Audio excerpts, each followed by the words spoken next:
EMPSC कट्टा चॅनलचे latest video सर्वात आधी पाहण्यासाठी चॅनलला सबस्क्राइब करा आणि हा बेल आयकॉन दाबायला विसरू नका। नमस्कार विद्यार्थी मित्रांनो, स्पर्धाग्राम EMPSC कट्टा यूट्यूब चॅनलमध्ये आपलं स्वागत आहे। मागच्या 2 भागामध्ये आपण पंचायत राज विशेष अंतर्गत ग्रामसभा आणि ग्रामपंचायत या दोन्ही टॉपिक संबंधीची जी काही चर्चा आहे ती घडून आणलेली आहे। आज आपण या ठिकाणी पंचायत राज विशेष अंतर्गत पंचायत समिती या टॉपिकवरची जी काही चर्चा आहे ती एक प्रकारे उजळणी स्वरूपातच घडून आणणार आहोत। ज्या पद्धतीने आपण ग्रामपंचायत टॉपिकची उजळणी स्वरूपात या ठिकाणी संपूर्ण माहिती घेतली होती, ग्रामसभा टॉपिकची घेतली होती, त्याच पद्धतीने पंचायत समिती याही टॉपिक विषयीची जी काही चर्चा आहे ती आपण एक प्रकारे पूर्ण सगळ्या वेगळ्या बाजूने या ठिकाणी घडून आणणार आहोत आणि त्या माध्यमातून त्याची थोडक्यात रिव्हिजन जी काय आहे ती आगामी संयुक्त गट ब आणि क चर्चेतून आपण घडून आणणार आहोत। तर सुरू करूया या ठिकाणी पंचायत समिती या टॉपिकवरची चर्चा। मग आता पहा की एक प्रकारे मी पहिल्यांदा जो उल्लेख केलेला आहे तो पार्श्वभूमीच्या स्तरावर किंवा महाराष्ट्राच्या स्तरावर किंवा एकंदरीत भारताच्या पातळीवर विचार केला तर पंचायत समिती या ग्रामीण पंचायत राज संस्थांमधले असणारे जे काही स्तर आहे त्याची नेमकी या ठिकाणी ओळख किंवा एक प्रकारे त्याची जी काही भूमिका आहे ती 2 पंचायत राज संस्थांच्या मधली आहे। एक म्हणजे ग्रामपंचायत आणि वरची म्हणजे जिल्हा परिषद यांच्या मधली असणारी ही पंचायत समिती नावाची ही जी काही संस्था आहे ती एक महत्त्वपूर्ण भूमिका पार पाडणारी पंचायत राज संस्था म्हणून आपण सांगू शकतो। आणि म्हणून तोच उल्लेख मी इथं पहिल्यांदा केलेला आहे की जिल्हा परिषद आणि ग्रामपंचायत यांच्यामध्ये समन्वय साधणारी, कोऑर्डिनेशन साधणारी पंचायत समिती ही एक महत्त्वपूर्ण अशी एक प्रकारे संस्था आहे किंवा यंत्रणा आहे असा आपण उल्लेख करू शकतो। कारण की या 2 महत्त्वपूर्ण अशा पंचायत राज संस्थांच्या मध्ये समन्वय साधण्याचं काम पंचायत समितीकडून केलं जातं। त्यानंतर दुसरी गोष्ट मी तो स्पष्ट केलेली आहे ती म्हणजे काय तर शासनाने संमत केलेल्या जिल्हा परिषद व पंचायत समिती अधिनियम 1961 मधील, कारण की ज्या पद्धतीने ग्रामपंचायत करता महाराष्ट्रामध्ये महाराष्ट्र ग्रामपंचायत अधिनियम 1958 आहे त्या पद्धतीने आपल्याकडे पंचायत समिती आणि जिल्हा परिषद या दोन्ही संस्थांकरिता हा अधिनियम आपल्याकडे विचार घेतला होतो तो म्हणजे जिल्हा परिषद व पंचायत समिती अधिनियम 1961। तर या कायद्यातील कलम 56 नुसार या ठिकाणी प्रत्येक तालुक्यासाठी एक पंचायत समिती स्थापन करण्यात यावी किंवा आलेली आहे असं म्हणायला काही एक प्रकारे जागा उरते। तर एक प्रकारे या ठिकाणी प्रत्येक तालुक्यासाठी असणारी जी काही पंचायत समिती आहे ती कलम 56 नुसार विचार घेतली जाते या कायद्याच्या स्तरावर। मात्र आणखीन एक उल्लेख मी इथं केलेला आहे आणि तो जाणीवपूर्वक करण्यामागचा हेतू हाच आहे की याच्यावर आयोगाने प्रश्न विचारलेला आहे की 100% शहरी तालुका असल्यास पंचायत समिती नसते किंवा नाही। आणि मग त्याची उदाहरणं आपल्याला देता येतील ती म्हणजे नागपूर, ठाणे आणि पुणे की जिथं या ठिकाणी 100% शहरी तालुका असण्या कारणामुळे पंचायत समिती अस्तित्वात नाही किंवा अस्तित्वात नसते असं म्हणायला जागा उरते। कारण की याच्यावर आयोगाने मागे असिस्टंटच्या एक्झाममध्ये प्रश्न विचारलेला आहे किंवा महाराष्ट्रातले असे कोणते तालुके आहेत की जिथं पंचायत समिती अस्तित्वात नाही आहे, तर त्यामध्ये ही 3 नावं सांगता येतील ती म्हणजे नागपूर, ठाणे आणि पुणे। का तर हे 100% शहरी तालुके असल्या कारणामुळे। त्यानंतर हा कायदा बृहन्मुंबई वगळता सर्व राज्याला लागू आहे। कोणता तर जिल्हा परिषद व पंचायत समिती अधिनियम 1961 हा कायदा बृहन्मुंबई वगळता सर्व राज्याला लागू आहे हेही इथं आपल्याला माहीत असणं अपेक्षित आहे। त्यानंतर पंचायत समित्यांना विविध राज्यात असलेली जी काही नावं आहेत ती कोणत्या अर्थाने आपल्याला स्पष्ट करता येऊ शकतात। कारण की कधी कधी आयोगाने या ठिकाणी पंचायत समित्यांच्या बाबतीत किंवा एक प्रकारे जिल्हा परिषदेच्या बाबतीत किंवा ग्रामपंचायतच्या बाबतीत वेगवेगळ्या पद्धतीने वेगवेगळ्या घटक राज्यांच्या अंतर्गत कोणत्या नावाने संबोधलं जातं याच्याविषयी सुद्धा प्रश्न विचारलेले आहेत। विशेषतः मेन्समध्ये त्या प्रकारचे प्रश्न विचारण्यावर, विशेषतः राज्यसभा मेन्समध्ये त्या प्रकारचे प्रश्न विचारण्यावर भर दिलेला आहे। पण तरीही आपल्याला ते माहिती असावं या अर्थाने मी हा उल्लेख इथं करतोय की वेगवेगळ्या घटक राज्यांच्या अंतर्गत वेगवेगळ्या प्रकारे या पंचायत समिती यंत्रणेला ओळखलं जातं। विशेषतः महाराष्ट्रामध्ये त्याला आपल्याकडे पंचायत समिती असं म्हटलं जातं, तामिळनाडू पंचायत युनियन काउन्सिल असं म्हटलं जातं, त्यानंतर उत्तर प्रदेश क्षेत्र पंचायत असं म्हटलं जातं, अरुणाचल प्रदेश अंचल समिती असं म्हटलं जातं, आसाम आंचलिक पंचायत, आंध्र प्रदेश मंडल पंचायत, मध्य प्रदेश जनपद, केरळ ब्लॉक पंचायत। तर अशी विभिन्न घटक राज्यांमध्ये विभिन्न पद्धतीने या पंचायत समिती या यंत्रणेची ओळख किंवा नावानिशी असणारी जी काही ओळख आहे ते आपल्याला स्पष्ट की सांगता येऊ शकते किंवा वेगवेगळ्या नावांनी संबोधतात हेही आपल्याला स्पष्टपणाने सांगता येऊ शकेल। त्यानंतर रचनेचा जर विचार केला तर तालुक्याच्या ग्रामीण भागातून प्रत्येक पंचायत समिती कार्यक्षेत्रातून अर्थात गणातून निवडलेल्या सदस्यांची मिळून पंचायत समिती अस्तित्वात येते।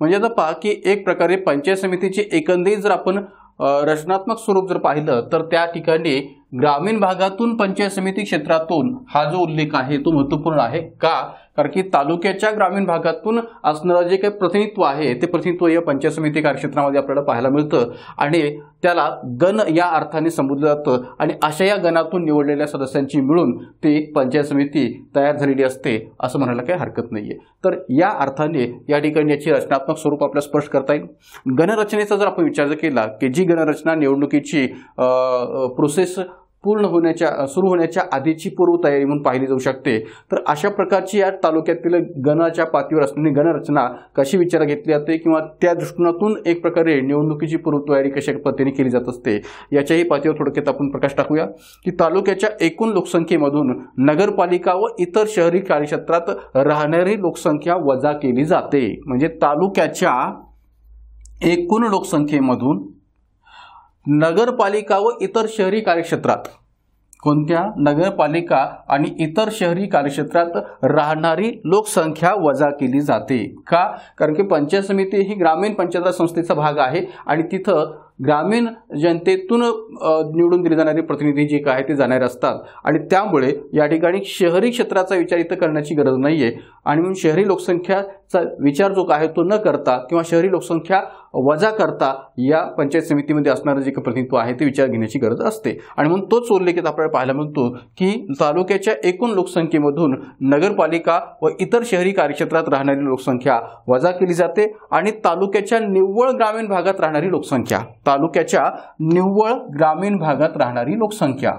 निव्वळ ग्रामीण भागात राहणारी लोकसंख्या या पंचायत समितीच्या निवडणुकीसाठी ग्राह्य धरली जाते। म्हणजे गणरचना करत असताना हा महत्त्वाचा मुद्दा आहे की जेणेकरून या तालुक्याच्या किंवा पंचायत समितीच्या अंतर्गत या ठिकाणी केवळ आणि केवळ ग्रामीण भागात राहणारी जी काही लोकसंख्या आहे ती समाविष्ट व्हावी या गणरचनेच्या पातळीवर। त्यानंतर राज्य निवडणूक आयोगाने ठरवलेल्या लोकसंख्येच्या निकषानुसार पंचायत समितीच्या एकूण संख्येनुसार समान गटात या लोकसंख्येचे वर्गीकरण केले जाते। पंचायत समितीच्या एकूण सदस्य संख्येनुसार समान गटात या लोकसंख्येचे जे काही वर्गीकरण आहे ते केले जाते की जी लोकसंख्या निव्वळ ग्रामीण भागात राहणारी लोकसंख्या आहे। तर अशा पद्धतीने हे लोकसंख्येचं वर्गीकरण केलं जातं आणि यालाच एक प्रकारे पंचायत समितीचा गण असं म्हटलं जातं। पंचायत समितीचा गण जे म्हटलं जातं ते या अर्थाने की पंचायत समितीच्या एकूण सदस्य संख्येनुसार समान गटात लोकसंख्येचे वर्गीकरण जे काही केलं गेलेलं आहे लोकसंख्येच्याच निकषानुसार, तर याला या ठिकाणी पंचायत समितीचा गण असं संबोधलं जातं। त्यानंतर एक अपवाद सुद्धा इथं आपल्याला सांगता येऊ शकेल या गणरचनेच्या बाबतीतचा, तो म्हणजे कोणता की अपवादात्मक परिस्थितीत नैसर्गिक सीमा विचारात घेता निर्वाचन गण हा एक प्रकारे सरासरी लोकसंख्येपेक्षा 10% अधिक किंवा 10% कमी लोकसंख्येच्या मर्यादेत राहूनही तयार केला जाऊ शकतो।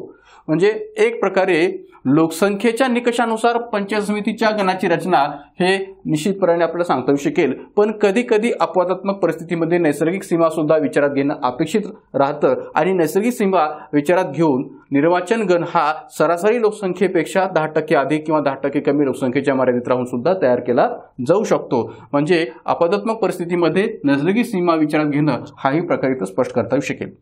हरकतीचा जर मुद्दा विचार घ्यायचा झाला तर हरकतीच्या मुद्द्याच्या बाबतीत सुद्धा काय उल्लेखित केलेलं आहे तेही पाहणं अपेक्षित आहे किंवा जे काही गणरचना तयार केली गेलेली आहे त्याला ग्रामस्थांकडून कोणत्या प्रकारची हरकत किंवा कोणत्या प्रकारची या ठिकाणी एक प्रकारे काही सूचना केली जाते का किंवा काही या ठिकाणी हरकत घेतली जाते का हाही महत्त्वाचा भाग आहे। कारण की जसं आपण ग्रामपंचायतीच्या एकंदरीत वार्ड रचनेच्या बाबतीचा भाग पाहत असताना म्हटलं होतं की तिथेही ग्रामस्थांच्या हरकतीचा विचार जो काय तो केला जातो, तसं तालुक्याच्या पातळीवर पंचायत समितीची गणरचना करत असताना सुद्धा हरकतीचा विचार जो काय तो ग्रामस्थांच्या पातळीवर केला जातो। मग पंचायत समितीच्या निवडणुकीसाठी गणनिश्चिती किंवा गणरचनेसंदर्भात जी काही गणनिश्चिती होणार आहे किंवा जी काही गणरचना होणार आहे त्या संदर्भात जर का हरकती ग्रामस्थांकडून मागवल्या जात असतील किंवा एक प्रकारे विचारात घेतल्या जात असतील तर त्यावर किंवा त्या हरकतींवर सुनावणीचा अधिकार विभागीय आयुक्तांना आहे। जर का कोणी या गणनिश्चिती किंवा गणरचनेसंदर्भात ग्रामस्थांच्या पातळीवर हरकती नोंदवल्या किंवा हरकती घेतल्या तर त्याबाबतची सुनावणी जी काय आहे त्या सुनावणीचा अधिकार या ठिकाणी विभागीय आयुक्तांना असतो, हेही इथं आपल्याला स्पष्ट करता येईल। त्यानंतर गणाला मान्यता म्हणजे हरकतींचा विचार केला गेलेला आहे लोकसंख्येच्या निकषानुसार गणरचनाचा विचार जो काय तो केला गेलेला आहे आणि मग लोकसंख्येच्या निकषानुसार जे काही गणरचना केलेली आहे किंवा हरकतीच्याही आधारावर या ठिकाणी जी काही गणरचना फायनल केली गेलेली आहे, निश्चित केली गेलेली आहे, त्यानंतर या गणाला मान्यता देण्यासंबंधीचा जो काही विचार आहे तो पुढे येतो. मग जिल्हाधिकाऱ्यांच्या वतीने तालुक्याचे तहसीलदार या संबंधीचे कामकाज जे काय आहे ते पाहत असतात. कुणाच्या वतीने? तर जिल्हाधिकाऱ्याच्या वतीने तालुक्याचे जे काही तहसीलदार आहेत ते याबाबतचं संबंध कामकाज जे काय ते पाहत असतात आणि तालुक्याच्या तहसीलदारामार्फत प्रत्येक पंचायत समितीची जी काही गणाचे प्रारूप आहे किंवा गणाची जी काही रचना आहे ती तयार केली जाते आणि ती तयार केलेली गणाची रचना जिल्हाधिकाऱ्यांच्या मान्यतेने विभागीय आयुक्तांच्या मान्यतेसाठी पाठवली जाते आणि मग जेव्हा केव्हा विभागीय आयुक्तांकडून त्याबाबतची पूर्णपणे मान्यता दिली जाईल त्यानंतर मग ती गणाला मान्यता मिळालेली आहे असं स्पष्टपणे सांगता येऊ शकेल. आणि म्हणून ही जी काही संबंध प्रोसेस आहे गणाला मान्यता मिळण्यासंबंधीची ती तहसीलदार, जिल्हाधिकारी आणि विभागीय आयुक्तांच्या पूर्णपणाने मान्यतेशिवाय पूर्ण होऊ शकत नाही आणि म्हणून या ठिकाणी एक प्रकारे तहसीलदारांच्या मार्फत पंचायत समिती गणाची रचना जिल्हाधिकाऱ्यांच्या मान्यतेकडे जाणार आणि जिल्हाधिकाऱ्यांच्या मान्यतेच्या नंतर विभागीय आयुक्तांच्या मान्यतेने ही गणाची रचना जी काय आहे ती फायनल केली जाते किंवा पूर्णपणाने मान्य केली जाते. त्यानंतर आरक्षणाचा जर विचार केला तर जसं आपण ग्रामपंचायत पातळीवर आरक्षणाचा विचार केलेला आहे त्याच पद्धतीने आरक्षण पंचायत समितीमध्ये सुद्धा आपल्याला स्पष्ट करता येईल की तालुक्याच्या अनुसूचित जाती जमातीच्या लोकसंख्येच्या प्रमाणात तालुक्यातून पंचायत समितीवर निवडून द्यावयाच्या सदस्य संख्येनुसार जागा राखीव ठेवल्या जातात. म्हणजे लोकसंख्येच्या प्रमाणात असणाऱ्या अनुसूचित जाती जमातीच्या असणाऱ्या जागांचा विचार 27% जागा इतर मागासवर्गीयांसाठी राखीव ठेवल्या जातात तर उर्वरित जागा सर्वसाधारण प्रवर्गासाठी या ठिकाणी असतात की ज्या जागेवर कोणीही व्यक्ती निवडणूक लढू शकते, ज्याला आपण या ठिकाणी एक प्रकारे सर्वसाधारण जागा असं म्हणू शकतो. आणि याच्याशिवाय पंचायत समितीवर निवडून द्यावयाच्या सदस्यसंख्येच्या 50% जागा या महिलांसाठी राखीव असतात हे तर आपल्याला माहिती असेलच. तर पुन्हा एकदा मी सांगतो इथं की 50% हा जो काही संदर्भ आहे तो 2011 पासून आपल्याकडे पंचायत राज संस्था असो किंवा स्थानिक स्वराज्य संस्थांमध्ये लागू झालेला आहे. 2011 पासून आपल्याकडे महिलांसाठी 50% आरक्षण हे स्थानिक स्वराज्य संस्थांमध्ये दिलं गेलेलं आहे. त्यानंतर या राखीव जागांचं जे काही आरक्षण आहे ते प्रत्येक निवडणुकीच्या वेळी चक्राकार पद्धतीने म्हणजेच रोटेशन पद्धतीने इतर गणात या ठिकाणी फिरवले जाते हेही आपल्याला स्पष्ट करता येईल. निवडणुकीसाठीची पात्रता ऑब्व्हियसली या ठिकाणी भारतीय नागरिकत्व असणं अपेक्षित आहे. पंचायत समितीच्या कोणत्याही गणाच्या मतदार यादीत त्या उमेदवाराचं नाव असणं अपेक्षित आहे. वयाची 21 वर्षे पूर्ण असणं अपेक्षित आहे किंवा 12 सप्टेंबर 2001 नंतर तिसरे अपत्य झालेले नसावे आणि जर का तसं तिसरे अपत्य त्यांना जर झालेले असेल किंवा जन्मलेले असेल तर त्यांना निवडणुकीकरिता अपात्र समजलं जाऊ शकतं. किंबहुना थकबाकीदार, दिवाळखोर, मुकबधीर असणाऱ्या व्यक्तीला सुद्धा पंचायत समितीच्या निवडणुकीला उभा राहता येत नाही किंवा ती निवडणूक लढवता येत नाही. तर या अर्थाने या अपात्रतेचा थोडक्यात विचार आपण करू शकतो. त्यानंतर निवडणुकीची प्रक्रिया जिल्ह्याच्या जिल्हाधिकाऱ्यांच्या मार्गदर्शनाखाली तालुका स्तरावर तहसील कार्यालयात या निवडणुकीसाठी स्वतंत्र कक्ष असतो. ज्या पद्धतीने या ठिकाणी ग्रामपंचायत निवडणुकीकरिता सुद्धा तालुक्याच्या ठिकाणी स्वतंत्र कक्ष स्थापन केलेला असतो त्याच पद्धतीने या ठिकाणी पंचायत समितीच्या निवडणुकांकरिता सुद्धा तालुका स्तरावर तहसील कार्यालयाच्या अंतर्गत निवडणुकीसाठीचा स्वतंत्र कक्ष स्थापन केलेला असतो. अर्ज स्वीकृती ते चिन्ह वाटपापर्यंतची प्रक्रिया म्हणजे उमेदवारांचे निवडणुकी संबंधीचे अर्ज स्वीकारण्याची आणि चिन्ह वाटपापर्यंतची जी काही सर्व प्रक्रिया आहे ती या तालुक्याच्या स्तरावर असणाऱ्या तहसील कार्यालयातील एक प्रकारे कक्षामध्ये पार पाडली जाते आणि ही प्रक्रिया निवडणूक निर्णय अधिकाऱ्याच्या मार्गदर्शनाखाली केली जाते. म्हणजे ही जी काही पूर्ण निवडणुकी संबंधीची प्रक्रिया आहे ती निवडणूक निर्णय अधिकाऱ्याच्या मार्गदर्शनाखाली पार पाडली जाते हे तर आपल्याला स्पष्ट करता येईल. त्यानंतर पक्षाचा AB फॉर्म.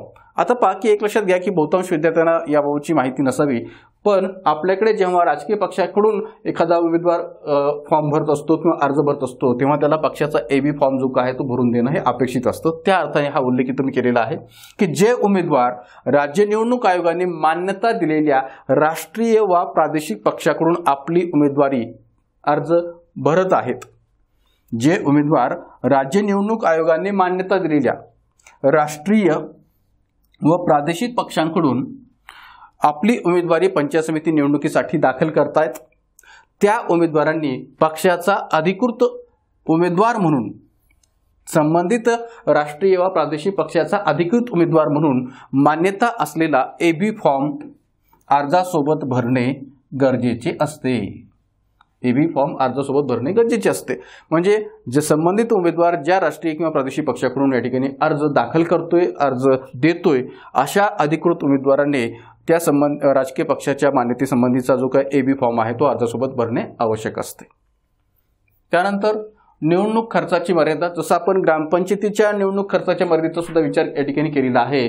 मी आपल्याला सांगू इच्छितो की एक प्रकारे सरपंचांची थेट जनतेतून निवड या यूट्यूब लेक्चरमध्ये मी या ठिकाणी सरपंचांची एक प्रकारे निवडणूक खर्च मर्यादा सुद्धा स्पष्ट केलेली होती आणि ग्रामपंचायत लेवलच्या सदस्यांची सुद्धा जी काही निवडणूक खर्च मर्यादा आहे ती स्पष्ट केलेली होती. तर त्या पद्धतीने इथं पंचायत समितीच्या स्तरावर सुद्धा या ठिकाणी निवडणूक खर्च मर्यादा कशी आहे याचा विचार करायचा आहे. त्याचा सुद्धा विचार आपल्याला 2017च्या निर्णयानुसार करायचा आहे. जसं मी ग्रामपंचायतीच्या निवडणूक खर्चाच्या मर्यादेचा विचार सदस्य असो अथवा सरपंच असो 2017च्या निर्णयानुसार सांगितलेला होता, तसं इथंही याच निर्णयानुसार त्याचा उल्लेख मी करतोय की राज्य निवडणूक आयोगाच्या दिनांक 31 जानेवारी 2017च्या आदेशानुसार पंचायत समितीची निवडणूक लढवणाऱ्या प्रत्येक उमेदवारासाठी खर्चाची मर्यादा या पद्धतीने आहे की 61 ते 70 निवडणूक विभाग असलेल्या जिल्ह्यातील पंचायत समितीची निवडणूक लढवणाऱ्या उमेदवारांसाठी ही जी काही खर्चाची मर्यादा आहे ती 3,50,000 आहे. 3,50,000. जिथं 61 ते 70 निवडणूक विभाग असलेले एक प्रकारे पंचायत समितीची निवडणूक पार पडते त्या ठिकाणी 3,50,000 रुपये आणि 50 ते 60 निवडणूक विभाग असलेल्या जिल्ह्यातील पंचायत समितीची जी काही निवडणूक आहे त्या निवडणुकीच्या बाबतीतची जी काही उमेदवारांची खर्च मर्यादा आहे ती 3 लाख रुपये आहे. तर 3,50,000 आणि 3 लाख या अर्थाने ही जी काही वेगवेगळ्या पद्धतीने असणारी उमेदवारीसाठीची निवडणूक खर्च मर्यादा आपल्याला स्पष्ट करता येईल. त्यानंतर छाननी, पंचायत समितीच्या निवडणुकीसाठी दाखल झालेल्या अर्जांची या निवडणुकीसाठी जिल्हाधिकाऱ्यांनी प्राधिकृत केलेल्या निवडणूक निर्णय अधिकाऱ्याच्या वतीने छाननी केली जाते. म्हणजे जे कोणी उमेदवार यांनी या पंचायत समिती निवडणुकीकरता अर्ज दाखल केलेले आहेत, अर्ज भरलेले आहेत, त्या संबंध अर्जांची छाननी करण्याचं काम जिल्हाधिकाऱ्याने नियुक्त केलेल्या प्राधिकृत केलेल्या निवडणूक निर्णय अधिकाऱ्याच्या माध्यमातून केले जाते. तर यामुळे हा छाननीचाही भाग इथं आपल्याला स्पष्ट करता येईल. आणि यात नमूद केलेले प्रतिज्ञापत्र, कारण की प्रत्येक उमेदवाराला ह्या निवडणूक अर्ज भरत असताना प्रतिज्ञापत्र किंवा प्रमाणपत्र हे द्यावं लागतं आणि त्यात संपूर्ण स्वतःची जी काही माहिती देणं हे अपेक्षित आहे. सर्वच अर्थाने मालमत्ता किंवा इतर अनेक प्रकारच्या बाबतीची जी काही सर्व माहिती आहे ती देणं अपेक्षित असतं.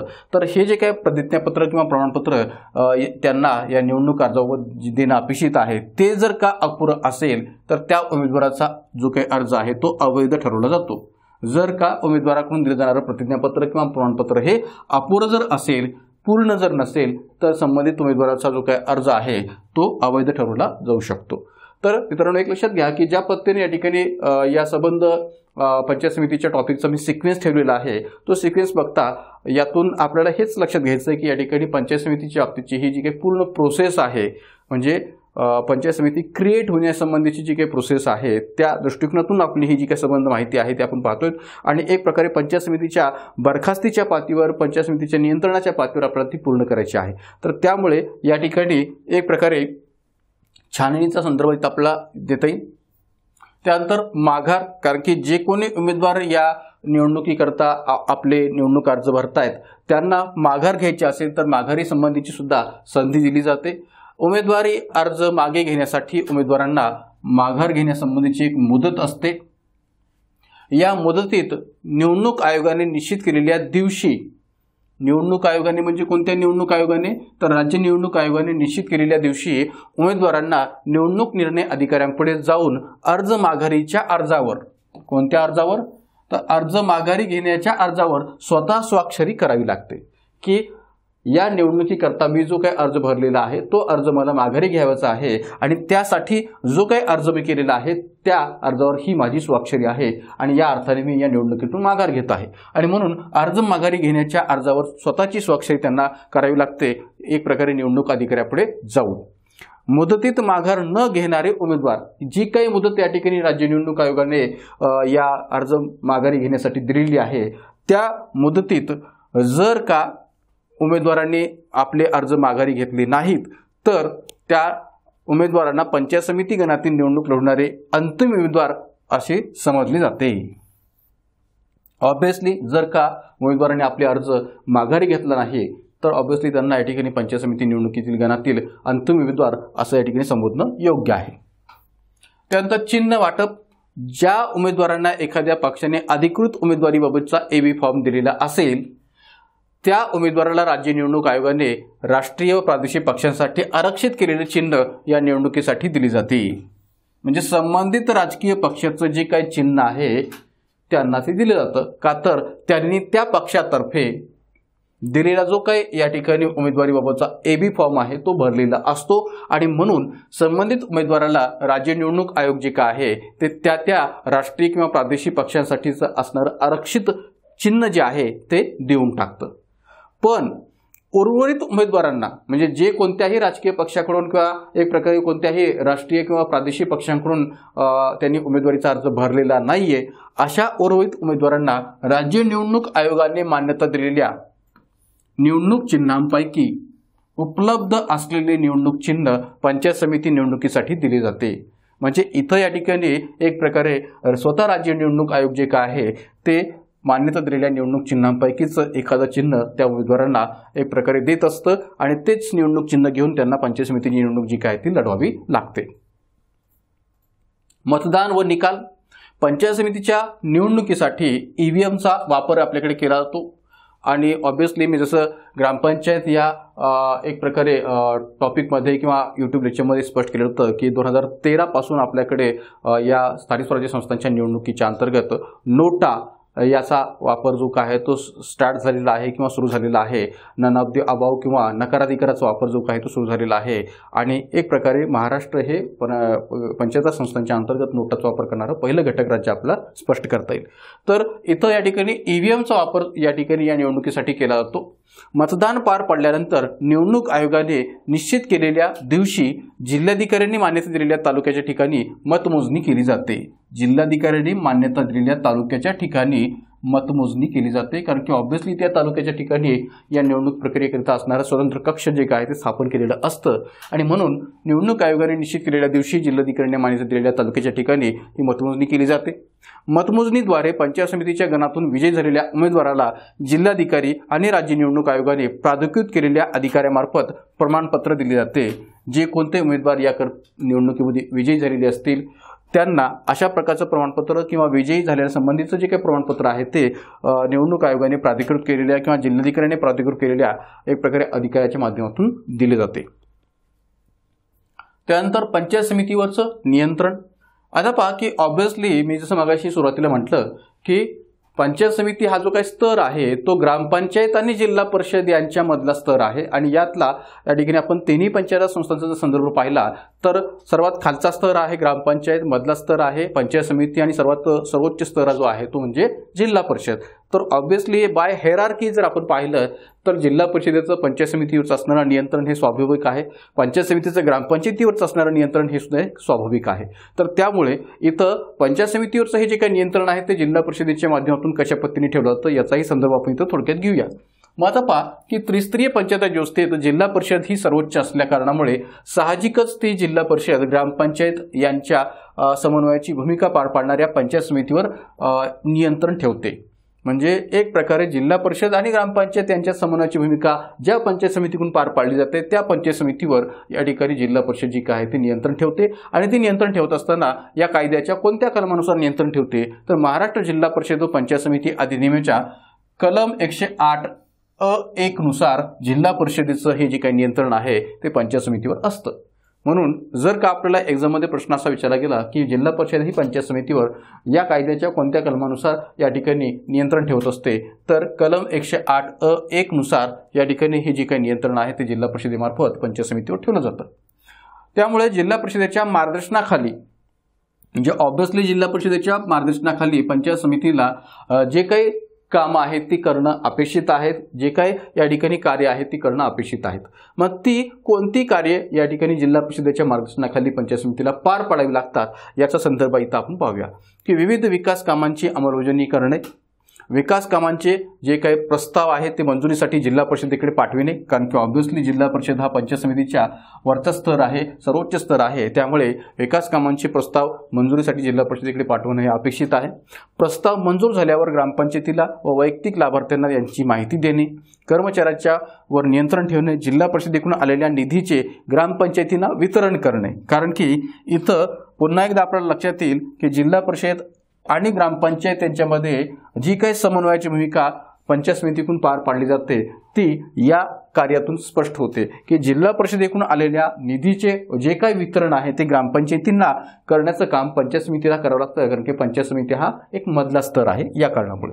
आणि ग्रामपंचायतींना जिल्हा परिषदेच्या निर्णयाची माहिती देणे, इथंही या ठिकाणी मध्यस्थाची भूमिका पंचायत समितीची पाहायला मिळते की जिल्हा परिषदेने जे जे काही या ठिकाणी निर्णय घेतलेले असतील त्या संबंध निर्णयांची माहिती ग्रामपंचायतींना देणे, कार्यशाळा घेणे यासारख्या अनेक स्वरूपाची कामे जिल्हा परिषदेच्या आदेशाने पंचायत समिती करत असते किंवा जिल्हा परिषदेच्या मार्गदर्शनाने पंचायत समितीला पार पाडावी लागतात, करावी लागतात.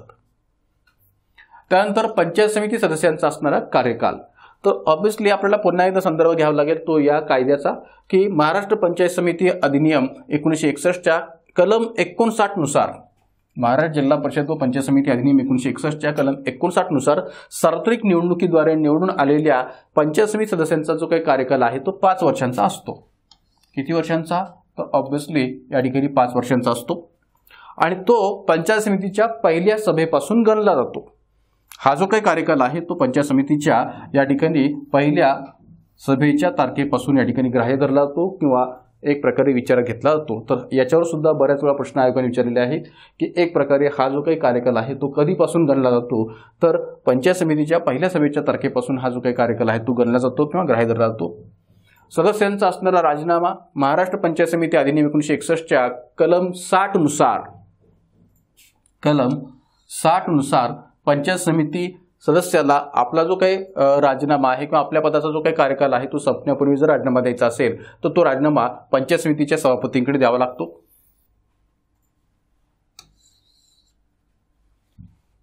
कोणत्या कलमानुसार? तर कलम 60 नुसार. त्यानंतर पंचायत समिती सदस्यांची अपात्रता महाराष्ट्र पंचायत समिती अधिनियम 1961च्या कलम 62 नुसार पंचायत समितीच्या पूर्व परवानगीशिवाय पंचायत समितीच्या 3 महिन्यांच्या कालावधीतील सलग 3 सभांना, पुन्हा एकदा मी सांगतोय पहा की पंचायत समितीच्या पूर्व परवानगीशिवाय पंचायत समितीच्या 3 महिन्यांच्या कालावधीतील सलग 3 सभांना गैरहजर राहिल्यास सदस्याचे सदस्यत्व रद्द होते. फॅक्च्युअल स्वरूपात आणि तांत्रिक स्वरूपात असा प्रश्न आयोगाकडून विचारला तो वाव आहे, त्यामुळे ही पूर्ण योग्य पद्धतीने माहिती समजून घ्या की महाराष्ट्र पंचायत समिती अधिनियम 1961च्या कलम 62 नुसार पंचायत समितीच्या पूर्व परवानगीशिवाय पंचायत समितीच्या 3 महिन्यांच्या कालावधीतील सलग 3 सभांना जर का तो सदस्य गैरहजर राहत असेल तर त्याचं सदस्यत्व रद्द होऊ शकतं. याबाबत सदस्याला बाजू मांडण्याची संधी दिली जाते.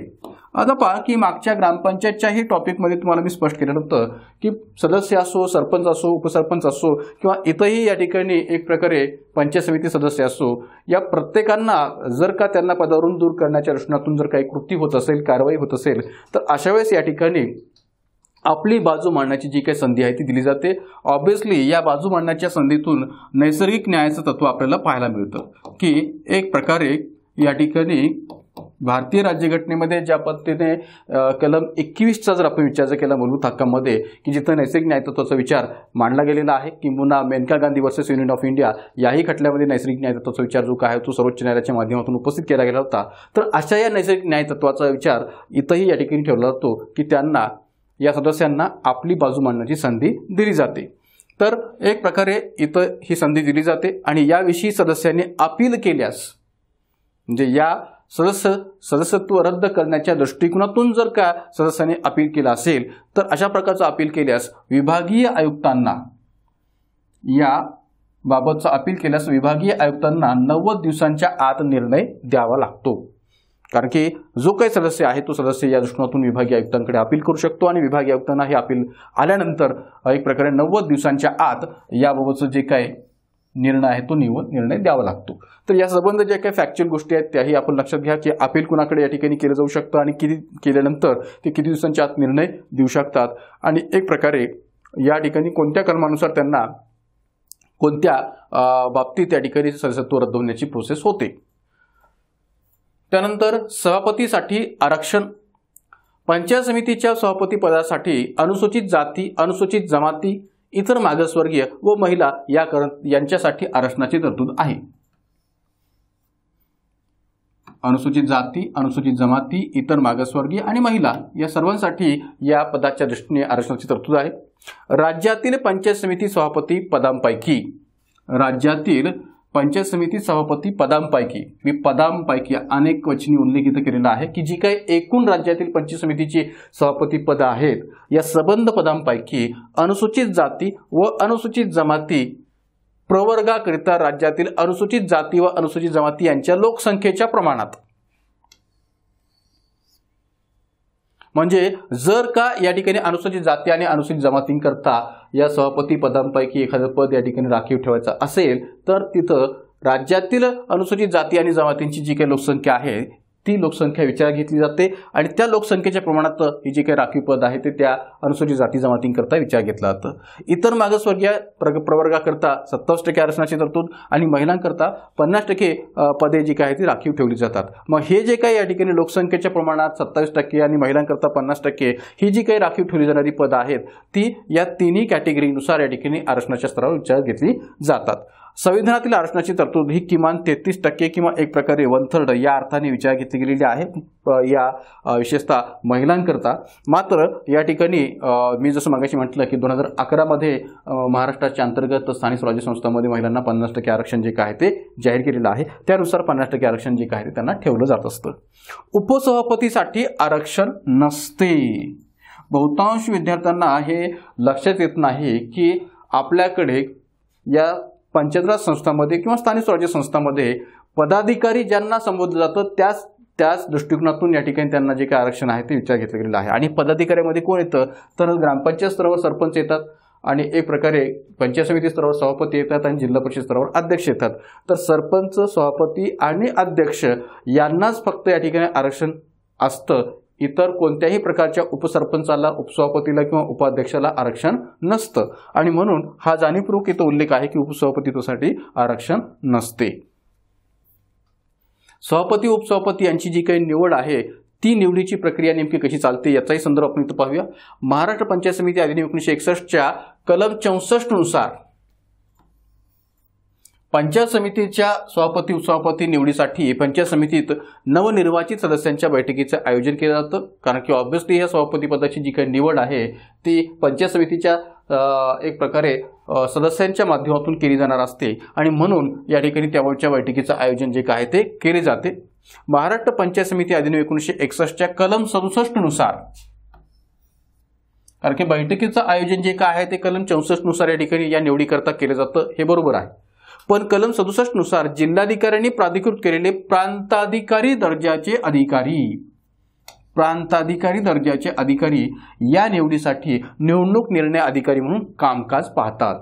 कोणत्या निवडीसाठी तर पंचायत समिती सभापती उपसभापती यांच्या निवडीच्या प्रक्रियेसाठी प्रांताधिकारी दर्जाचे अधिकारी हे एक प्रकारे निवडणूक निर्णय अधिकारी म्हणून कामकाज पाहत असतात जिल्हाधिकाऱ्याच्या माध्यमातून किंवा जिल्हाधिकाऱ्यांच्या प्राधिकृत केलेल्या स्तरावर.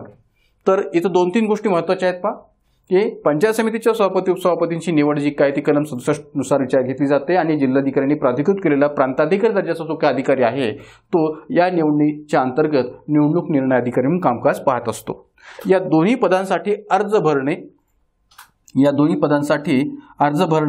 अर्जांची छाननी होणे, अर्जांची माघार ही संबंध प्रक्रिया जी काय आहे ती होत असते. म्हणजे ज्या पद्धतीने पंचायत समिती सदस्यत्वासाठी किंवा पंचायत समिती सदस्यत्वाच्या निवडणुकीसाठी जी प्रोसेस विचार घेतली जाते की अर्ज स्वीकारले जातात, जर कुणाला अर्ज माघार घ्यायची असेल तर माघार घेण्याची मुदत असते आणि एक प्रकारे त्या अर्जाची छाननी सुद्धा होत असते. तर अर्ज भरणे, अर्जाची छाननी होणे, अर्ज माघार घेण्याची प्रक्रिया या संबंध प्रोसेस या सभापती उपसभापती निवडीच्या अंतर्गत सुद्धा होत असतात. आणि या दोन्ही पदांसाठी प्रत्येकी एकच अर्ज मुदतीस आल्यास सभापती उपसभापतींची निवड बिनविरोध होते. आता पहा, निवड बिनविरोध होते असं का म्हणण्याची वेळ येते, तर काय उल्लेख मी केलेला आहे की या सभापती असो किंवा उपसभापती असो या दोन्ही पदांसाठी जर का एकच अर्ज आलेला असेल, म्हणजे स्पर्धकच नाहीये किंवा एक प्रकारे अपोज करणारा कोणता इतर उमेदवारच नाहीये, एकच अर्ज आलेला असेल, तर ऑब्व्हियसली संबंधित त्या पदांसाठी निवड बिनविरोध होणं हे साहजिक आहे. आणि म्हणून या दोन्ही पदांसाठी प्रत्येकी एकच अर्ज मुद्देत आलेला असेल तर सभापती उपसभापती यांची निवड जी काय ती पूर्णपणे बिनविरोध होते. मात्र मतदान घेण्याची वेळ जर आली तर खुल्या पद्धतीने हात वर करून मतदान घेतले जाते. खुल्या पद्धतीने हात वर करून मतदान या सभापती उपसभापतीच्या निवडीसाठी घेतली जाते जर का मतदानाची वेळ आली तर. यात 2/3 मते मिळवणाऱ्या उमेदवारांची किती 2/3 मते सभापती उपसभापती म्हणून निवडून येण्याकरता मिळणे अपेक्षित आहे. म्हणजे सभापती म्हणून जर निवडून यायचं असेल किंवा उपसभापती म्हणून जर निवडून यायचं असेल तर 2/3 मते मिळणे हे अपेक्षित आहे. 2/3 मते मिळवणाऱ्या उमेदवारांची सभापती उपसभापती म्हणून निवड जी काय ती केली जाते. अपवादात्मक परिस्थितीत दोन्ही पदासाठी समान मते पडल्यास, म्हणजे सभापती पदासाठी सुद्धा जर या ठिकाणी समान मतं पडलेली असतील किंवा उपसभापती पदासाठी सुद्धा समान मते पडलेली असतील तर अशा वेळेस निवडणूक निर्णय अधिकारी चिठ्ठी टाकून या पदाधिकाऱ्यांची निवड करतात. म्हणजे इथं या मार्गाचा वापर केला जातो, चिठ्ठी टाकून पदाधिकाऱ्यांची निवड करण्याचा मार्गाचा वापर केला जातो जर का सभापती उपसभापती दोन्ही पदासाठी समान मते पडली असतील तर. निवडीबाबत वाद निर्माण झाला तर, आता रिपीट अगेन सभापती आणि उपसभापती यांच्या निवडीच्या वादाचा प्रश्नही आपला विचार घ्यायचा आहे की जर का समजा या सभापती आणि उपसभापती यांच्या निवडीच्या बाबतीत वाद निर्माण झाला असेल तर नेमकं काय प्रोसेस केली जाते, तर महाराष्ट्र पंचायत समिती अधिनियम 1961च्या कलम 68 नुसार या दोन्ही पदांच्या निवडीबाबत जर काही वाद निर्माण झाला तर असा वाद निर्माण झाल्यास 30 दिवसांच्या आत, किती 30 दिवसांच्या आत कुणाकडे, तर विभागीय आयुक्तांकडे दाद मागता येते. विभागीय आयुक्तांकडे दाद मागता येते. म्हणजे विभागीय आयुक्तांकडे या ठिकाणी या बाबतीत अपील करता येते असं म्हणता येऊ शकेल. कोणत्या कलमानुसार, कलम 68 नुसार. तर याच्याही बाबतीत इथं फॅक्च्युअल प्रश्न विचारायला आयोगाला वाव आहे, तांत्रिक दृष्टिकोनातून प्रश्न विचारायला आयोगाला वाव आहे. आणि म्हणून सर्व गोष्टी लक्षात घ्या की या कायद्याच्या कलम 68 नुसार या सभापती किंवा उपसभापती दोन्ही पदांकरता जर निवडीच्या दृष्टिकोनातून काही वाद निर्माण झाला तर अशा निर्माण झालेल्या वादाबाबतीत 30 दिवसांच्या आत विभागीय आयुक्तांकडे दाद मागता येते. तेथेही जर समाधान झाले नाही, म्हणजे विभागीय आयुक्तांच्या निर्णयाच्या दृष्टीने समाधान जर झालं नाही तर अशा या विभागीय आयुक्तांच्या निर्णयाच्या विरोधात राज्य शासनाकडे पुन्हा 30 दिवसांच्या आत या ठिकाणी दाद मागता येते किंवा अपील दाखल करता येते. म्हणजे फर्स्ट अपील जे काय ते विभागीय आयुक्तांकडे विचार घेतलं जाऊ शकतं, सेकंड अपील जे काय आहे ते राज्य शासनाकडे विचार घेतला जाऊ शकतं. दोन्हीकडे अपील दाखल करण्यासंबंधीची जी काही मुदत आहे ती 30 दिवसांच्या आत अशी स्पष्ट केलेली आहे. सभापती उपसभापती यांचा कार्यकाल महाराष्ट्र पंचायत समिती अधिनियम 1961च्या कलम 65 नुसार या दोन्ही पदांसाठी कार्यकाल जो काय तो निश्चित केला गेलेला आहे. आणि राज्य शासनाने 2 मार्च 2000 मध्ये, कधी 2 मार्च 2000 मध्ये केलेल्या सुधारणेनुसार पंचायत समितीच्या सभापती उपसभापती यांचा कार्यकाल 2.5 वर्षांसाठी निश्चित केलेला आहे. किती वर्षांसाठी, तर 2.5 वर्षांसाठी. मग सभापती असो किंवा उपसभापती असो दोघांचाही कार्यकाल 2.5 वर्षांसाठी निश्चित केलेला आहे या 2000 मधल्या सुधारणेनुसार. पदावरून दूर करणे महाराष्ट्र पंचायत समिती अधिनियम 1961च्या कलम 73 नुसार. आता पहा विद्यार्थी, तुम्ही इथं वारंवार या ठिकाणी या कायद्याच्या प्रत्येक कलमानुसार वेगवेगळ्या तरतुदीचा संदर्भ जो देतोय तो देण्यामागचा हेतू हाच आहे की जेणेकरून आपल्याला या महाराष्ट्र जिल्हा परिषद पंचायत समिती अधिनियम 1961 मधल्या वेगवेगळ्या पंचायत समितीच्या ज्या काही तरतुदी आहेत त्या कलमानिशी किंवा कलमासह या ठिकाणी माहिती व्हाव्यात, हाच त्या पाठीमागचा हेतू आहे. आणि म्हणून मी प्रत्येक ठिकाणी कलमाचा जो काही उल्लेख आहे तो करतोय. तर यातून आपल्याला याविषयी विचारलेल्या कलमांची जर या ठिकाणी एक प्रकारे प्रश्न विचारला गेला तर ती माहिती व्हावी, हा त्या पाठीमागचा एक हेतू आहे किंवा उद्देश आहे हे मी सांगेन. कारण की आपल्याला माहिती आहे की या आधी सुद्धा आयोगाने परीक्षेमध्ये विचारत असताना महाराष्ट्र जिल्हा परिषद व पंचायत समिती अधिनियम 1961च्या विभिन्न कलमांविषयी सुद्धा आयोगाने प्रश्न विचारलेले आहेत. तर कलम 73 नुसार पंचायत समितीचे सभापती किंवा सभापती आपले कर्तव्य बजावण्याच्या प्रक्रियेमध्ये जर का आपले कर्तव्य बजावण्यात असमर्थ ठरले, कोण, सभापती आणि उपसभापती हे आपले कर्तव्य बजावण्यात जर असमर्थ ठरले तर गैरवर्तणूक व कर्तव्यात कचुराई जर त्यांनी केलेली असेल तर अशा वेळेस या ठिकाणी सभापती उपसभापती या पदांना त्यांना दूर करता येते या पदावरून. म्हणजे कोणत्या कारणास्तव जर का सभापती उपसभापती आपले कर्तव्य बजावण्यामध्ये असमर्थ ठरले असतील तर, तसेच जर का त्यांनी कोणत्या प्रकारचं गैरवर्तन किंवा जर कर्तव्यामध्ये कचुराई केलेली असेल तर अशा वेळेस सभापती उपसभापती यांना पदावरून दूर करता येते हे स्पष्ट करता येईल. पण यापूर्वी म्हणजे त्यांना पदावरून दूर करण्यापूर्वी त्यांना एक प्रकारे बाजू मांडण्याची संधी दिली जाते. रिपीट अगेन, पुन्हा इथं हा उल्लेख सांगता येईल. जसं पंचायत समिती सदस्यांच्या बातीवर बाजू मांडण्याची संधी दिली जाते असा उल्लेख मगाशी आपण पाहिलेला आहे, तसं या दोन्ही पदाधिकाऱ्यांना मग एक प्रकारे या ठिकाणी सभापती असो किंवा उपसभापती असो या दोघांनाही एक प्रकारे या ठिकाणी बाजू मांडण्याची जी काही संधी आहे ती दिली जाते पदावरून दूर करण्याच्या पूर्वी. अविश्वास ठराव एक प्रकारे महाराष्ट्र पंचायत समिती अधिनियम 1961च्या कलम 72 नुसार या पदावरून निवडून आल्याच्या तारखेपासून किमान 6 महिने या ठिकाणी 6 महिने पंचायत समिती सदस्यांना सभापती व उपसभापतीवर अविश्वास ठराव दाखल करता येत नाही. ही तरतूद सुद्धा खूप महत्त्वपूर्ण आहे, कारण की याही दृष्टिकोनातून फॅक्च्युअल आणि तांत्रिक प्रश्न विचारायला आयोगाला आहे. म्हणून माहिती घेऊन घ्या की या कायद्याच्या कलम 72 नुसार या पदांवर निवडून आल्याच्या तारखेपासून म्हणजे एक प्रकारे सभापती किंवा उपसभापती या पदावर निवडून आल्याच्या तारखेपासून किमान 6 महिने पंचायत समिती सदस्यांना सभापती किंवा उपसभापती यांच्यावर अविश्वास ठराव दाखल करता येत नाही. निवडून आल्याच्या तारखेपासून किमान 6 महिने. मात्र पंचायत समितीच्या एकूण सदस्य संख्येपैकी किमान 1/3 सदस्यांना जिल्हाधिकाऱ्यांकडे अविश्वास ठरावाची विविध नमुन्यात मागणी करावी लागते. म्हणजे अशा प्रकारचा जर अविश्वास ठराव मांडायचा असेल तर पंचायत समितीच्या एकूण सदस्य संख्येपैकी किंवा एकूण सदस्यांपैकी एक प्रकारे किमान 1/3 सदस्यांना जिल्हाधिकाऱ्यांकडे अविश्वास ठरावासंबंधीची विविध नमुन्यात मागणी करावी लागते. हा ठराव दाखल झाल्यानंतर पंचायत समितीची जी काही विशेष सभा आहे ती बोलवली जाते आणि जिल्हाधिकारी किंवा त्यांनी प्राधिकृत केलेले अधिकारी या अविश्वास ठरावाच्या रचनेतून असणाऱ्या सभेचं जे अध्यक्षस्थान आहे ते स्वीकारतात. जिल्हाधिकाऱ्यांनी नियुक्त केलेला किंवा प्राधिकृत केलेला अधिकारी या बाबतच्या सभेचं अध्यक्षस्थान जे काय ते स्वीकारतात आणि मग सभापती उपसभापती या दृष्टीने जी काही अविश्वासाचे ठराव मंजूर होण्यासाठीची जी काही बहुमत आहे त्या बहुमताचाही विचार करण्याची गरज आहे की सभापती असो किंवा उपसभापती असो जर का ते पुरुष असतील तर 2/3 बहुमताने त्यांना अविश्वास ठराव मंजूर होणं अपेक्षित आहे आणि जर का ती व्यक्ती महिला असेल तर 3/4 मताधिक्याने किंवा बहुमताने तो अविश्वास ठराव मंजूर होणे अपेक्षित आहे किंवा मंजूर व्हावा लागतो. जर का अविश्वास ठराव फेटाळला गेला तर फेटाळलेल्या तारखेपासून किमान 1 वर्ष पूर्ण होईपर्यंत जो मांडला गेलेला अविश्वास ठराव आहे तो जर का फेटाळला गेला तर फेटाळलेल्या तारखेपासून किमान 1 वर्ष पूर्ण होईपर्यंत सभापती व उपसभापती यांच्यावर पुन्हा पंचायत समिती सदस्यांना अशा प्रकारचा अविश्वास ठराव करता येत नाही किंवा एक प्रकारे अविश्वास ठराव दाखल करता येत नाही, मांडता येत नाही.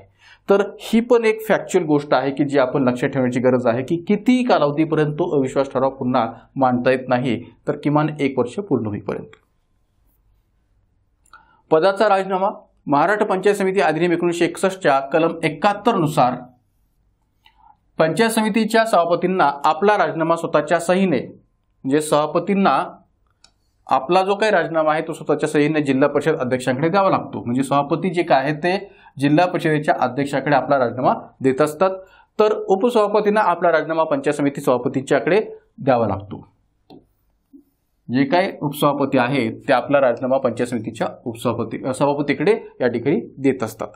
उपसभापती हे पंचायत समितीच्या सभापतीकडे आपला राजीनामा देतात. सभापती उपसभापती असताना मानधन कशा पद्धतीने आहे तर पंचायत समितीच्या सभापती उपसभापती असणारा कामाचा वाढलेला ताण आणि जबाबदारी याचा विचार करता शासनाच्या वतीने सभापतींना दर महा 10,000 रुपये जी काही मानधन आहे ते या ठिकाणी विचार घेतला होता आणि उपसभापतींना 8,000 रुपये जे काही मानधन आहे ते विचार घेतला होता. आता एक लक्षात घ्या की या बाबतीत कालावधीनुसार किंवा कालपरत्वे चेंजेस जे काय ते होऊ शकतात आणि त्यामुळे हे जे काही मी उल्लेख केलेला आहे तो भलेही केलेला असला तरी तो टेंटेटिव्ह समजावा. याच्यामध्ये कालपरत्वे किंवा शासनाच्या नुसार या ठिकाणी बदलत्या शासनानुसार या ठिकाणी बदल जे काय ते होऊ शकतात, पण तरीही या ठिकाणी या मानधनाचा या पद्धतीने उल्लेख आपल्याला करता येईल. त्यानंतर सभापतीची अधिकार आणि कर्तव्य. महाराष्ट्र पंचायत समिती अधिनियम 1961च्या कलम 76 नुसार पहा, पुन्हा एकदा या कलमाचा संदर्भ आपण इथं पाहतो का तर एक प्रकारे या कलमावर प्रश्न विचारले गेलेले आहेत म्हणून. तर कलम 76 नुसार पंचायत समितीच्या सभापतीचे अधिकार आणि कार्य जी काय आहे ते पुढील प्रमाणे सांगता येतात. यामध्ये पंचायत समितीची सर्व प्रकारची कागदपत्रे सभापती जो काय तो पाहू शकतो, तपासू शकतो किंवा कागदपत्रांची कधीही तो या ठिकाणी तपासणी जी काय ती करू शकतो. पंचायत समितीच्या अंकित येणाऱ्या म्हणजे त्याच्या अखत्यारीत येणाऱ्या ज्या काही शाळा आहेत, अंगणवाड्या आहेत, दवाखाने आहेत, यांचीही सभापती कधीही तपासणी करू शकतात. एवढंच नव्हे तर पंचायत समिती व जिल्हा परिषदेच्या सुरू असलेल्या कोणत्याही विकास कामांना भेटी देऊ शकतात किंवा त्यांचा जो काही दर्जा आहे, त्या कामाचा जो काही दर्जा आहे तोही तपासू शकतात. पंचायत समितीच्या कोणत्याही अधिकाऱ्याकडून किंवा एक प्रकारे कर्मचाऱ्याकडून जी काय निधीची जमा रक्कम होते तो खर्च किंवा इतर माहिती ते घेऊ शकतात, तेही ती तपासू शकतात. आर्थिक दृष्टिकोनातून तोही त्यांना असणारा अधिकार सांगता येईल. याशिवाय पंचायत समितीच्या सभांचे अध्यक्षस्थान भूषवणे. ज्या पद्धतीने ग्रामपंचायत स्तरावर सरपंच हा सभांचे अध्यक्षस्थान भूषवतो, तसं इथंही या ठिकाणी पंचायत समितीच्या सभांचे अध्यक्षस्थान हे पंचायत समिती सभापती भूषवू शकतात किंवा ग्रामपंचायतीच्या सरपंचाचा राजीनामा स्वीकारणे किंवा मंजूर करणे. कारण की हा एक महत्त्वपूर्ण अधिकार पंचायत समिती सभापतीला आहे की ते ग्रामपंचायतीच्या सरपंचाचा राजीनामा स्वीकारतात आणि मंजुरी करतात. त्यानंतर उपसभापतींचे अधिकार आणि कर्तव्य जर आपण पाहिली तर ती या कायद्याच्या कलम 77 नुसार यांचा संदर्भ दिलेला आहे. पंचायत समितीच्या उपसभापतींचे अधिकार आणि कार्य या पद्धतीने सांगता येतील की सभापतींच्या गैरहजेरीत पंचायत समितीच्या मासिक सभांचं एक प्रकारे अध्यक्षस्थान स्वीकारणं, त्यांचं कामकाज चालवणं, त्याचबरोबर त्यांच्या अधिकारांचा वापर करणं. कुणाच्या तर सभापतीच्या अधिकारांचा वापर करणं जेव्हा सभापती गैरहजर असतील तेव्हा. आणि उपसभापती पंचायत समिती व जिल्हा परिषदेच्या कोणत्याही सुरू असलेल्या विकास कामांना सुद्धा भेटी देऊ शकतात किंवा त्यांचाही दर्जा ते तपासू शकतात जेव्हा एक प्रकारे या ठिकाणी सभापती गैरहजर असतील त्यावेळेस. या अर्थाने यांचं काम जे काय ते महत्त्वपूर्ण पद्धतीने सांगता येईल. पुढे जाण्याच्या आधी आपण या ठिकाणी या आपल्या ज्या काही स्पर्धाग्राम ॲप आहे त्या माध्यमातून वेगवेगळ्या प्रकारच्या ज्या काही पॉलिटिक किंवा राज्यस्तरीय बॅचेस सध्या चालू आहेत त्याच्याविषयी थोडकी माहिती घेऊया. राज्यसेवा पूर्व आणि मुख्य परीक्षा गट ब पूर्व आणि मुख्य परीक्षा गट क पूर्व आणि मुख्य परीक्षा, वनसेवा कृषी सेवा पूर्व परीक्षा, तांत्रिक सेवा परीक्षा, डिपार्टमेंटल PSIच्या प्री आणि मेन्सच्या बॅचेस आणि वन डे रिव्हिजन बॅचेस ज्या आहेत त्या संयुक्त गट ब क आणि राज्यसेवा या श्रेणीतून सध्या चालू आहेत. याबाबतची कोणती इन्क्वायरी करायची असेल तर या कॉन्टॅक्टवर नंबरवर आपण इन्क्वायरी करू शकता. पुढे पाहूया पंचायत समितीचे अधिकार आणि कर्तव्य. या महाराष्ट्र पंचायत समिती अधिनियम 1961च्या कलम 108 नुसार पंचायत समितीला पुढील प्रकारचे अधिकार आहेत. पंचायत समितीच्या कार्यक्षेत्रातील कामांचा व विकास योजनांचा आराखडा करून जिल्हा परिषदेला पाठविणे. कारण की ऑब्व्हियसली जसं मी मगाशी म्हटलं की जिल्हा परिषद हा सर्वोच्च स्तर आहे आणि जिल्हा परिषदेला पंचायत समितीवर सर्व प्रकारचं नियंत्रण ठेवण्याविषयीचा अधिकार आहे. कोणकोणत्या बाबतीत ते नियंत्रण ठेवू शकते हाही भाग आपण मागेशी पाहिलेला आहे. तर त्या अनुषंगाने जर आपण पाहिलं तर पंचायत समिती कार्यक्षेत्रामध्ये जी काही विकास कामं होत चाललेली आहेत किंवा जी काही या ठिकाणी विकास योजनांच्या बाबतीची कामं होत चाललेली आहेत त्याचा आराखडा तयार करून जिल्हा परिषदेला पाठवणं हे अपेक्षित आहे. कारण की शेवटी पंचायत समिती हे जिल्हा परिषदेला जबाबदार असते असं म्हणायला हरकत नाही.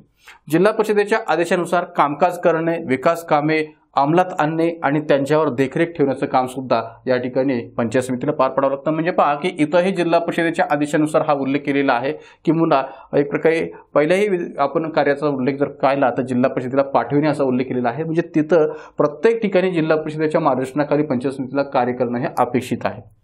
गट अनुदानातून कोणतेही काम अगर विकास योजनेस मंजुरी देणे, अंमलबजावणी करणे व पर्यवेक्षण करणे.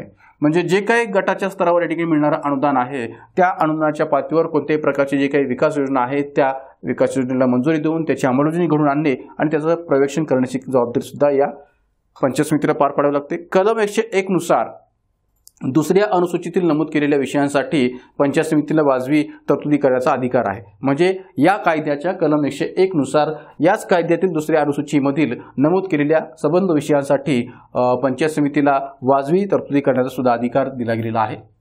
याशिवाय पंचायत समितीच्या कार्यक्षेत्रातील ग्रामपंचायतीच्या कामकाजावर देखरेख ठेवणे आता एक लक्षात घ्या की शेवटी बाय हेरार्की जर आपण विचार केला तर जिल्हा परिषद पंचायत समितीवर नियंत्रण ठेवते आणि पंचायत समिती ग्रामपंचायतीवर नियंत्रण ठेवते आणि त्यामुळे पंचायत समितीच्या माध्यमातून ग्रामपंचायतीच्या कामकाजावर देखरेख ठेवणं हे साहजिक आहे।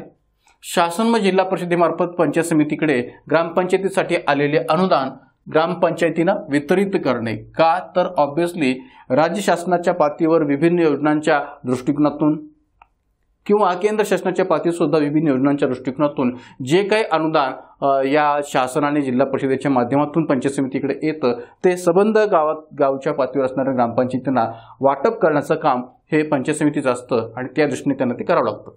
विविध योजनांच्या वैयक्तिक व सार्वजनिक योजनांचे प्रस्ताव ग्रामपंचायतीच्या विकास कामांचे प्रस्ताव स्वीकारणे विभाग प्रमुखांच्या कागदपत्रांची छाननी करून गटविकास अधिकाऱ्यांच्या मान्यतेने हे प्रस्ताव पुढील मान्यतेसाठी जिल्हा परिषदेकडे पाठविणे याबाबतची सुद्धा कार्यवाही एक प्रकारे पंचायत समितीच्या अधिकाराचा भाग आहे।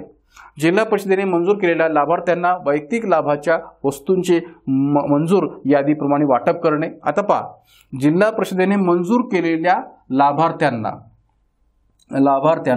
वैयक्तिक लाभाच्या वस्तूंचे मंजूर यादीप्रमाणे वाटप करणे। कारण की अनेक अशा केंद्र शासनाच्या किंवा राज्य शासनाच्या योजना असतात की ज्यातून वैयक्तिक लाभार्थ्यांना त्यांच्याबाबतचा जो काही फायदा आहे तो मिळणं अपेक्षित आहे। तर अशा लाभार्थ्यांना वैयक्तिक लाभाच्या वस्तूंचे मंजूर यादीप्रमाणे वाटप करणे आणि शेतकऱ्यांना 50% अनुदानावर आलेल्या साहित्याचं वाटप करणे याही दृष्टीकोनातून पंचायत समितीला अंमलबजावणीची खूप भूमिका पार पाडावी लागते। त्यानंतर या पंचायत समितीच्या अंतर्गत काम करणारा एक महत्त्वपूर्ण असा प्रशासकीय अधिकारी जो कोण असेल तर तो आहे BDO ब्लॉक डेव्हलपमेंट ऑफिसर, ज्याला आपण गटविकास अधिकारी हे संबोधतो। तर असा जो काही गटविकास अधिकारी आहे तो या कायद्याच्या कोणत्या कलमानुसार विचार घेता गेलेला आहे तर महाराष्ट्र पंचायत समिती व जिल्हा परिषद अधिनियम 1961च्या कलम 97 नुसार गटविकास अधिकारी याची जी काही तरतूद केली गेलेली आहे। प्रत्येक पंचायती समितीसाठी राज्य शासनामार्फत गटविकास अधिकाऱ्याची कलम 98 नुसार नियुक्ती केली जाते। म्हणजे तरतूद कलम 97 नुसार सुद्धा आहे, मात्र जी काही गटविकास अधिकाऱ्याची नियुक्ती आहे ती या कायद्याच्या कलम 98 नुसार या ठिकाणी केली जाते। कलम 98 नुसार अधिकाऱ्यांचे जे काही अधिकार आहेत ते या पद्धतीने सांगता येतील। म्हणजे गटविकास अधिकाऱ्याचे जे काही अधिकार आहेत ते कलम 98 नुसार या पद्धतीने आहेत की जिल्हा परिषदेच्या वर्ग 3 आणि 4च्या अधिकारी व कर्मचाऱ्यांची रजा मंजूर करणे, त्यांच्या कामकाजावर नियंत्रण ठेवणे। ऑब्व्हियसली एक लक्षात घ्या की इथं या ठिकाणी जिल्हा परिषदेच्या नव्हे हे पंचायत समितीच्या अपेक्षित आहे। पंचायत समितीच्या वर्ग 3 आणि 4च्या अधिकारी व कर्मचाऱ्यांची रजा मंजूर करणे किंवा त्यांच्या कामकाजावर नियंत्रण ठेवणे, पंचायत समितीची संबंधित सर्व कागदपत्रे आपल्या अधिकारात ठेवणे, पंचायत समितीची संबंधित सर्व कागदपत्रे आपल्या अधिकारात ठेवणे हाही त्यांच्या एकंदरीत अधिकार व कार्याचा भाग सांगता येऊ शकतो। त्यानंतर पंचायत समितीच्या कोणत्याही अधिकाऱ्याकडून माहिती मागवता येते, कारण की जे काही गटविकास अधिकाऱ्याच्या अंडर किंवा अधीनस्थ काम करणारे अधिकारी कर्मचारी आहेत त्या संबंध अधिकाऱ्यांकडून त्यांना माहिती मागवता येते। मुख्य कार्यकारी अधिकाऱ्यांनी दिलेल्या सूचनांची अंमलबजावणी करणे, मुख्य कार्यकारी अधिकारी की जे जिल्हा परिषदेचे CEO असतात अशा CEO कडून दिलेल्या संबंध सूचनांची अंमलबजावणी करण्याचं काम गटविकास अधिकाऱ्याला पार पाडावं लागतं।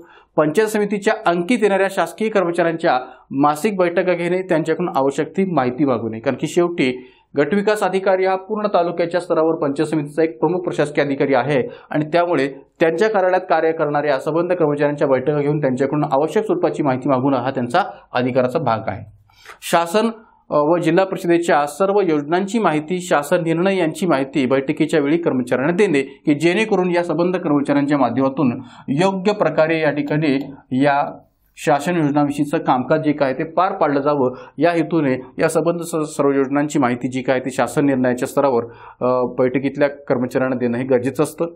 पंचायत समिती व जिल्हा परिषदेच्या सुरू असलेल्या विकास कामांना ते भेटी देऊ शकतात किंवा विकास कामांचा ते दर्जाही तपासू शकतात। आता प्रत्येक ठिकाणी आपण हा उल्लेख पाहिलेला असेल की संबंधित विकास कामांना ते भेटी देऊ शकतात आणि त्याचा दर्जाही तपासू शकतात, कारण की विकास कामांचा जो काही दर्जा आहे तो तपासणं याकरता अपेक्षित आहे किंवा जे काही विकास कामासाठी ठरवला गेलेला निधी आहे, ठरवला जाणारा जो काही निश्चित केलेला जो काही खर्च आहे तो खर्च योग्य पद्धतीने होतोय का, कारण की जर तो होत असेल तरच विकास कामांचा दर्जा जो काय तो योग्य पद्धतीने असू शकतो. आणि म्हणून विकास कामांचा दर्जा हा भेटी देऊन वारंवार तपासण्याची गरज याही हेतूने महत्त्वाची आहे. आणि म्हणून हा एक त्यांच्या अधिकाराचा भाग सांगता येईल. पंचायत समितीच्या मासिक बैठकीत चर्चेदरम्यान शासकीय नियमाची बाब उपस्थित झाल्यास सचिव या नात्याने ती सांगणे.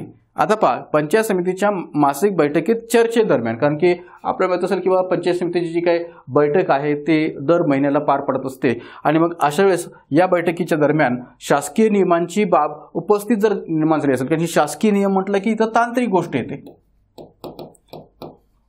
तांत्रिक गोष्टी या सर्वांना समजतील अशातला भाग नाहीये. आणि म्हणून अशा प्रकारच्या तांत्रिक गोष्टी समजून सांगण्याच्या हेतूने शासकीय नियमाची बाब जर उपस्थित झाली तर ती पंचायत समितीचा सचिव या नात्याने, प्रशासकीय प्रमुख या नात्याने त्यांना ती सांगणे ही गरजेची असते. आणि म्हणून गटविकास अधिकारी ही चर्चेदरम्यान याबाबतची माहिती सांगू शकतात.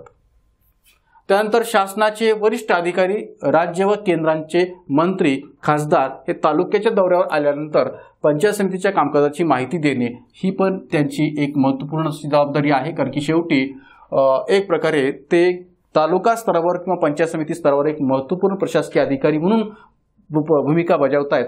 आणि त्यांच्याकडे पंचायत समितीची होल अँड सोल जबाबदारी असल्यामुळे या प्रकारच्या कोणत्याही वरिष्ठ अधिकाऱ्यांना, मंत्र्यांना, खासदारांना तालुक्याच्या दौऱ्यावर आल्यानंतर त्यावरची संबंध कामकाजाविषयी माहिती देणं हे त्यांचं महत्त्वपूर्ण अशी कार्य आहे किंवा भूमिका आहे. शासकीय कर्मचाऱ्यांविषयी तक्रारी झाल्यास त्यांची चौकशी करणे, त्यांच्या अधीनस्थ असो किंवा त्यांच्या कार्यक्षेत्रामध्ये येणारे संबंध कर्मचारी असोत, अशा कर्मचाऱ्यांच्या विषयी जर कोणत्याही प्रकारची तक्रार जर आलेली असेल तर त्याची चौकशी करणं हे त्यांचं काम आहे. त्यात दोषी आढळल्यास आपल्या अधिकारात त्या कर्मचाऱ्यास कारणे दाखवा नोटीस बजावणे किंवा सेवेतून तात्पुरते निलंबित करणे इथपर्यंतचे अधिकार गटविकास अधिकाऱ्याला बहाल केले गेलेले आहेत प्रशासकीय दृष्टीने. जर का संबंधित कर्मचाऱ्याविषयीची तक्रार जी काय आहे ती जर या ठिकाणी सिद्ध झाली किंवा तो कर्मचारी त्यात दोषी आढळला तर ऑब्व्हियसली त्या कर्मचाऱ्यावर जी काही प्रशासकीय कार्यवाही करण्याची आवश्यकता आहे ती करू शकतात. आणि त्या कार्यवाहीमध्ये कर्मचाऱ्याला कारणे दाखवा नोटीस ते पाठवू शकतात किंवा त्यांना तात्पुरत्या स्वरूपात सस्पेंड पण करू शकतात. आणि ग्रामस्थांच्या तक्रारींचे निवारण करणे, की जे तालुक्याच्या स्तरावर असणारे ग्रामस्थ आहेत त्या संबंध त्यांच्या तक्रारींचं निवारण करणे हे पण गटविकास अधिकाऱ्याची भूमिका आपल्याला स्पष्ट करता येते.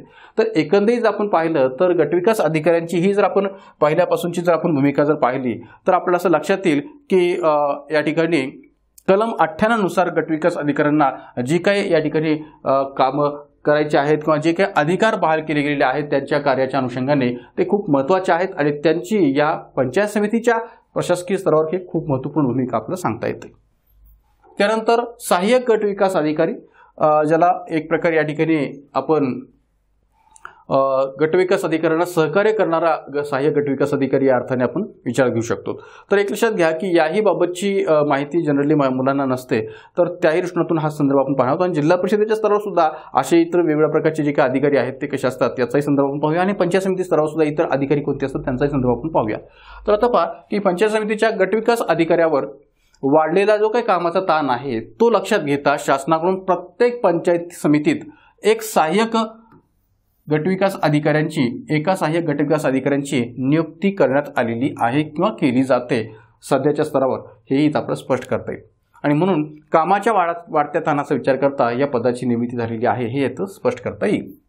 त्यानंतर कामाचे विभाजन आणि इतर अधिकारी, म्हणजे गटविकास अधिकारी आणि सहाय्यक गटविकास अधिकारी यांच्याशिवाय या ठिकाणी पंचायत समितीच्या प्रशासकीय क्षेत्रामध्ये इतर कोणते अधिकारी की ज्यांच्यामध्ये कामाचं विभाजन करून दिलेलं असतं ते कोणते असतात त्याचाही थोडक्यात इथं आपण आढावा घेऊया.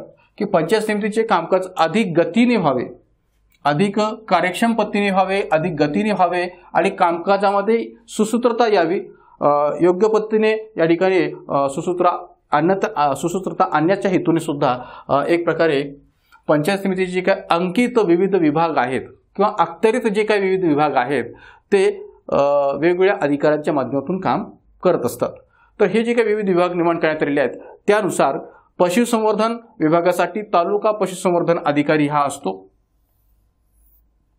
आरोग्यासाठी तालुका आरोग्य अधिकारी असतो म्हणजे आरोग्य विभागाच्या दृष्टीने, कृषी विभागाच्या दृष्टीने कृषी अधिकारी, छोटे पाटबंधारे बांधकाम ग्रामीण पाणीपुरवठा या विभागांसाठी एक स्वतंत्र असा अभियंता असतो किंवा उपविभाग अभियंत्यावरती जबाबदारी सोपवण्यात आलेली आहे. आणि महिला बाल कल्याणासाठी एकात्मिक बाल विकास प्रकल्प अधिकारी विचार घेतला जातो। शिक्षणासाठी गट शिक्षण अधिकाऱ्यांची आणि अर्थ विभागासाठी वित्त लेखा अधिकाऱ्यांची नियुक्ती करण्यात आलेली आहे। म्हणजे तर पहा की गटविकास अधिकारी, सहाय्यक गटविकास अधिकारी आणि मग याच्या संबंध पातळीवर जर हिरार्की आपण पाहिली तर या ठिकाणी हे संबंध वेगवेगळ्या विभागांशी संबंधित असणारे अधिकारी यांचाही उल्लेख आपला प्रशासकीय दृष्टीने करता येऊ शकतो। आणि म्हणून पशुसंवर्धन अधिकारी किंवा तालुका आरोग्य अधिकारी, कृषी अधिकारी किंवा एक प्रकारे या छोटे पाटबंधारे बांधकाम, ग्रामीण पाणी पुरवठा या दृष्टीने स्वतंत्र उप अभियंता असेल किंवा गट शिक्षण अधिकारी असेल, बालविकास प्रकल्प अधिकारी असेल किंवा वित्त लेखा अधिकारी असेल, या संबंध वेगवेगळ्या अधिकाऱ्यांची नियुक्ती सुद्धा पंचायत समितीच्या स्तरावर केलेली असते प्रशासकीय दृष्टीने। आणि मग एक प्रकारे हे सगळे अधिकारी जे आहेत हे वेगवेगळ्या विभागात जरी कामकाज करत असले, वेगवेगळ्या विभागांचं कामकाज जरी पाहत असले तरी सुद्धा या संबंध अधिकाऱ्यांवर गटविकास अधिकाऱ्यांचे नियंत्रण असते। गटविकास अधिकाऱ्यांचे किंवा गटविकास अधिकाऱ्याचे जे काही नियंत्रण आहे ते असते। आता थोडक्यात जर सांगायचं झालं तर हा गटविकास अधिकारी जो काय आहे तो कशामध्ये मोडतो? जनरलिस्ट मध्ये मोडतो। म्हणजे प्रशासकीय दृष्ट्या हा जनरलिस्ट मध्ये मोडतो, म्हणजे सामान्यज्ञ प्रशासक असं आपण त्याला मराठीमध्ये म्हणू शकतो की हा सामान्यज्ञ प्रशासक आहे। गटविकास अधिकारी हा जिल्हाधिकाऱ्याप्रमाणेच सामान्यज्ञ प्रशासक आहे। मात्र हे संबंध जे काही वेगवेगळ्या विभागाशी संबंधित अधिकारी आहेत ते विशेषज्ञ प्रशासक आहेत, कारण की ते विशिष्ट विषयांच्या अंतर्गत राहूनच या ठिकाणी आपली जबाबदारी पार पाडतात, त्या विभागाची जबाबदारी पार पाडतात। आणि म्हणून हे सगळे विशेषज्ञ प्रशासक आणि हा गटविकास अधिकारी जो काय की जो या सर्व अधिकाऱ्यावर, विशेषज्ञ अधिकाऱ्यावर नियंत्रण ठेवतोय तो सामान्यज्ञ प्रशासक म्हणून आपण ओळखू शकतो। पंचायत समितीचे बरखास्तीची कारणे। राज्य सरकारला अधिकार जो काही आहे तो महाराष्ट्र जिल्हा परिषद पंचायत समिती अधिनियम 1961च्या दृष्टिकोनातून हा अधिकार आहे पंचायत समितीच्या बरखास्ती संबंधीचा। तर हा जो काही अधिकार आहे तो या कायद्याच्या नियम 269 नुसार पंचायत समितीचा बरखास्तीचा करण्याचे, विसर्जन करण्याचे अधिकार राज्य सरकारला आहेत। महाराष्ट्र जिल्हा परिषद व पंचायत समिती अधिनियम 1961च्या नियम 269 नुसार पंचायत समितीचा बरखास्त करण्याविषयीचा अधिकार किंवा विसर्जन करण्याविषयीचा अधिकार जो काय आहे तो राज्य सरकारला आहे। कुणाला आहे? तर राज्य सरकारला आहे। कोणत्या कारणास्तव अशा प्रकारचा एक प्रकारे बरखास्तीचा अधिकार राज्य सरकारला आहे? तर जर का पंचायत समितींच्या माध्यमातून त्यांनी आपल्या अधिकारांचा दुरुपयोग केलेला असेल तर पंचायत समितीला राज्य शासन बरखास्त करू शकतं। पंचायत समितीवर जर जिल्हा परिषदेचे नियंत्रण असले तरी सुद्धा शासनाने निश्चित केलेल्या नियमानुसार व नेमून दिलेल्या कर्तव्ये पार पाडण्यात पंचायत समितीने टाळाटाळ केलेली असेल किंवा कसूर केलेली असेल तर पंचायत समितीला बरखास्तीचा अधिकार राज्य सरकारला असतो। म्हणजे ऑब्व्हियसली मगाशी जसं मी म्हटल्याप्रमाणे की जिल्हा परिषद ही पंचायत समितीवर नियंत्रण ठेवत असते प्रशासकीय दृष्ट्या, पण भलेही जिल्हा परिषद ही पंचायत समितीवर नियंत्रण ठेवत असली तरी सुद्धा शासनाने नेमून दिलेली जी काही नियमावली आहे किंवा शासनाने नेमून दिलेले जे काही नियम आहेत त्यांच्या पातळीवर जी काही कर्तव्ये त्यांनी पार पाडायला पाहिजेत, पंचायत समितीने पार पाडायला पाहिजेत, ती जर पंचायत समिती पार पाडत असताना टाळाटाळ करत असेल तर ऑब्व्हियसली या ठिकाणी या टाळाटाळ करण्याच्या कारणास्तव किंवा कसूर केलेल्या कारणास्तव पंचायत समितीला बरखास्तीचा अधिकार हा राज्य शासनाला आहे। म्हणजे भले जिल्हा परिषद त्यांच्यावर नियंत्रण ठेवत असली तरी अंतिमतः बरखास्त करण्याचा अधिकार राज्य शासनाला आहे। सरकारने दिलेल्या आदेशांचा भंग जर पंचायत समितीकडून झालेला असेल तर त्याही कारणास्तव त्यांना बरखास्त करण्याचा अधिकार राज्य शासनाला आहे। हिशोबाची किंवा पंचायत समितीच्या दप्तराची तपासणी करणाऱ्या सक्षम अधिकाऱ्याने दिलेल्या सूचनांचे पालन न केल्याची मत जर शासनाचे असेल तर त्याही वेळेस पंचायत समितीला बरखास्तीचा अधिकार आहे, कारण की हा आर्थिक घटक आहे आणि या आर्थिक घटकाच्या दृष्टिकोनातून सुद्धा जर पंचायत समितीकडून दुर्लक्ष झालेलं असेल, सक्षम प्राधिकाऱ्याने किंवा सक्षम अधिकाऱ्याने सूचना केलेल्या असताना सुद्धा जर या पंचायत समितीकडून त्या बाबतीत दुर्लक्ष झालेलं असेल तर ऑब्व्हियसली पंचायत समिती याला बरखास्तीचा अधिकार राज्य शासनाला आहे। त्यानंतर खुलाशाची संधी किंवा बाजू मांडण्याची संधी, म्हणजे जसं आपण ग्रामपंचायतीच्या स्तरावर सुद्धा या ठिकाणी पाहिलं होतं बरखास्तीच्या बाबतीत की बाजू मांडण्याची संधी ग्रामपंचायतीला दिली जाते, तशी पंचायत समितीच्याही बाबतीत ही संधी विचारात घेतली जाते की राज्य सरकार जेव्हा पंचायत समितीच्या बरखास्तीचा निर्णय विचारात घेतं तेव्हा पंचायत समितीला सुद्धा आपली बाजू मांडण्याची संधी जी काय ती देत असतं की का आम्ही तुम्हाला बरखास्त करू नये या दृष्टीने पंचायत समितीने आपली जी काही बाजू आहे ती मांडावी। मग पहा की शासन संबंधित पंचायत समिती बरखास्त करण्यापूर्वी पंचायत समितीला आधी खुलासा किंवा बाजू मांडण्याची किंवा खुलासा करण्याची जी काही संधी आहे ती देतं आणि संधी ती दिली जाते. जर का समाधानकारक उत्तराचा खुलासा जर आला नाही, संबंधित पंचायत समितीकडून जो काही खुलासा केला गेलेला आहे किंवा जी काही बाजू मांडली गेलेली आहे ती जर समाधानकारक नसेल तर शासन पंचायत समिती बरखास्त करू शकते किंवा करते. बरखास्तीनंतर पंचायत समितीच्या सदस्यांचा कार्यकाल. आता पहा की नेमकं या बरखास्तीच्या नंतर काय होतं, कारण की बहुतांश विद्यार्थ्यांना याबाबत या ठिकाणी प्रश्न असा पडतो की जर एखादी पंचायत समिती, जर काही एखादी ग्रामपंचायत या ठिकाणी बरखास्त झालेली असेल तर नेमकं पुढे त्या सदस्यांचं नेमकं काय होतं, सदस्याच्या कार्यकालाचं नेमकं काय होतं, हा प्रश्न इथं निश्चितपणे पडतो. आता सध्या जर आपण पाहिलं तर मुंबई महापालिकेची निवडणूक आगामी कालखंडामध्ये होणार आहे आणि म्हणजे सध्या मुंबई महापालिका हे अस्तित्वात आहे का, नाहीये. तर ती मुंबई महापालिका जी काय ती ऑब्व्हियसली मागे बरखास्त झालेली आहे आणि सध्या मुंबई महापालिकेवर प्रशासकाचं या ठिकाणी पूर्णपणे कंट्रोलिंग आहे. म्हणजे शासनाने नियुक्त केलेला जो काही प्रशासक आहे त्याच्या थ्रू संबंध मुंबई महापालिकेचा संबंध कारभार जो काही तो सध्या चालू आहे आणि आगामी कालखंडामध्ये मुंबई महापालिकेच्या जे काही निवडणूक आहेत त्या होणार आहेत, कारण की मुंबई महापालिकेचा जो काही नियमित कार्यकाल आहे तो ऑलरेडी संपलेला आहे आणि त्यामुळे या ठिकाणी सध्या मुंबई महापालिकेचा संबंध कामकाज जे काय ते प्रशासकामार्फत चालू आहे आणि म्हणूनच या ठिकाणी मुंबई महापालिकेच्या स्तरावर या ठिकाणी हा यक्ष प्रश्न होता की नेमकं शिवसेनेला या ठिकाणी दसरा मेळाव्यासंबंधी शिवाजी पार्कचं मैदान द्यायचं का शिंदे गटाला द्यायचं, याच्यावरून जो काही वाद आहे तो मुंबई महापालिकेच्या प्रशासकावरची या ठिकाणी खूप मोठी ती निर्णय घेण्याची जबाबदारी होती की नेमकं या बाबतीत काय निर्णय घ्यायचा आणि मग शेवटी कोर्टाच्या स्तरावरती बाब जी काय ती गेलेली होती. तर सांगायचं तो एवढंच आहे की ज्या वेळेस आपल्याकडे अशा प्रकारचा बरखास्तीचा विचार होतो, विसर्जनाचा विचार होतो, तेव्हा जी काय निवडणूक आहे ती पेंडिंग राहिलेली असते आणि मग ती निवडणूक पेंडिंग राहण्याच्या प्रोसेसमध्ये या ठिकाणी नेमकी ती जबाबदारी कुणावर येत असते हाही प्रश्न इथं मुलांच्या मनात निर्माण होतो. तर त्याचं उत्तर आपण इथं पाहूया की बरखास्तीनंतर समजा एखादी पंचायत समिती जी काय ती बरखास्त झालेली आहे तर पंचायत समिती बरखास्त झाल्यानंतर पंचायत समितीच्या सदस्यांचा कार्यकाल व अधिकार संपुष्टात येतात. पंचायत समितीच्या सदस्यांचा कार्यकाल आणि अधिकार संपुष्टात येतात या बरखास्तीनंतर. त्यामुळे यापुढील काळात म्हणजे बरखास्तीनंतरच्या काळात पंचायत समितीच्या कामकाजासाठी शासनाच्या वतीने, कारण की एक गोष्ट इथं लक्षात घेतली पाहिजे की भलेही निवडून दिलेलं शासन हे अस्थिर असलं तरी प्रशासन मात्र स्थिर असतं आणि त्यामुळे प्रशासकीय अधिकारी व कर्मचाऱ्यांच्या माध्यमातून निरंतर काम चालू असतं, कारण की ते स्थिर असतं. मात्र निवडून दिलेलं जे काही शासन आहे ते अस्थिर असू शकतं. तर अशा या पंचायत समितीच्या कामकाजासाठी शासनाच्या वतीने सक्षम अधिकाऱ्यांची नियुक्ती केली जाते. राज्य शासनाच्या वतीने त्या पंचायत समितीच्या कामकाज पाहण्यासाठी एक प्रकारे सक्षम अधिकाऱ्यांची नियुक्ती केली जाते, म्हणजेच प्रशासकाची नियुक्ती केली जाते आणि याच काळात पंचायत समितीचे सर्व मालमत्ता राज्य शासनाकडे असते. सर्व मालमत्ता राज्य शासनाकडे असते. संबंधित पंचायत समितीची जी काही सर्व मालमत्ता आहे ती या काळामध्ये एक प्रकारे राज्य शासनाकडे असते. त्यानंतर शेवटी आपण हे पाहूया की पंचायत समितीच्या सभा, मासिक सभांचा जर आपण विचार केला तर पंचायत समितीचे सभापती या सभेचे अध्यक्ष असतात. कोणत्या तर पंचायत समितीच्या होणाऱ्या प्रत्येक महिन्याच्या सभेचे अध्यक्ष हे सभापती असतात आणि गट विकास अधिकारी हे पदसिद्ध सचिव असतात या सभेच्या अंतर्गत. ही बैठक महिन्यातून एकदा होते. या बैठकीला पंचायत समितीचे सर्व अधिकारी व पंचायत समितीत काम करणारे कर्मचारी उपस्थित असतात. जसं ग्रामपंचायतीच्या पातळीवर या ठिकाणी हे ग्रामपंचायतीचे कर्मचारी उपस्थित असतात, ग्रामसभेच्या बैठकीला उपस्थित असतात, तसंच या ठिकाणी पंचायत समितीच्या बैठकीला सुद्धा हे सर्व अधिकारी आणि कर्मचारी उपस्थित असतात. या बैठकीत पंचायत समितीच्या कामकाजाचा आढावा घेतला जातो. पंचायत समितीच्या संपूर्ण कामकाजाचा आढावा या बैठकीमध्ये घेतला जातो आणि पंचायत समितीच्या अखत्यारीत असणाऱ्या सदस्यांच्या विकास कामांच्या प्रस्तावांना सुद्धा मंजुरी दिली जाते. या बैठकीला महत्त्व जे काय आहे ते याही अर्थाने आहे की या बैठकीच्या अंतर्गत पंचायत समितीच्या अखत्यारीत असणाऱ्या सदस्यांच्या विकास कामांच्या प्रस्तावांना ही मंजुरी दिली जाते.